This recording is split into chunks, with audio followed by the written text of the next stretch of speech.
Hi friends, ఈరోజు మా ఊర్లోన బ్రహ్మదేవుడికి పూజలు చేస్తున్నారు. ఒకసారి వీడియో మీకు చూపిస్తాను చూడండి ఫ్రెండ్స్.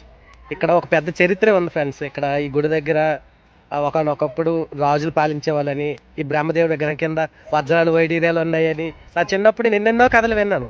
కానీ ఇక్కడ విన్నంత వరకు అన్నీ దొరికాయన్నంత వరకు చుట్టుపక్కల వాళ్ళు చెప్పారు. ఒకసారి ఆ చుట్టుపక్కల పొలాలు అవన్నీ చూపిస్తాను చూడండి ఫ్రెండ్స్. అది అక్కడ ఉండేది బ్రహ్మదేవుడి విగ్రహము. ఒకసారి చూపిస్తాను దగ్గరికి వెళ్ళి.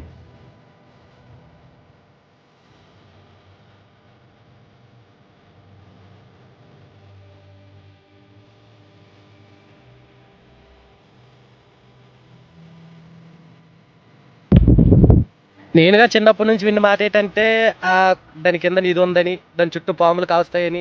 బహుశా చుట్టుపక్కల ఊళ్ళందరికీ ఆ పాములు కనిపించాయంట. అందుకు కానీ ఆ మండపం కింద దేవుడు విగ్రహాలు, ఆ కింద వజ్రాలు వైడూర్యాలు చాలా ఉన్నాయని అందరి నమ్మకం. బట్ నేనైతే ఏ రోజు చూడలేదు ఫ్రెండ్స్, అందరూ చెప్పుకోవడమే.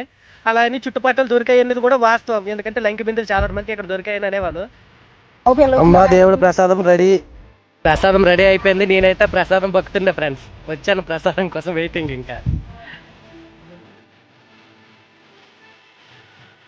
దీని యొక్క ఫుల్ డీటెయిల్స్ కావాలంటే మీకు నా యూట్యూబ్ ఛానల్లో ఈ లింక్ ప్రొవైడ్ చేస్తాను. ఒకసారి చూడండి ఫ్రెండ్స్. నా వెబ్లోకి వెళ్ళి ఇన్స్టాలోన మీద యూట్యూబ్ లింక్ ఉంటుంది. క్లిక్ చేశాక దీని పూర్తి డీటెయిల్స్ చెప్పారు. నేను యూట్యూబ్లో అప్లోడ్ చేస్తాను. వీలైతే ఒక్క నిమిషం చూడండి ఫ్రెండ్స్, చూసి లైక్ చేసి సబ్స్క్రైబ్ చేయండి ఫ్రెండ్స్. Thank you.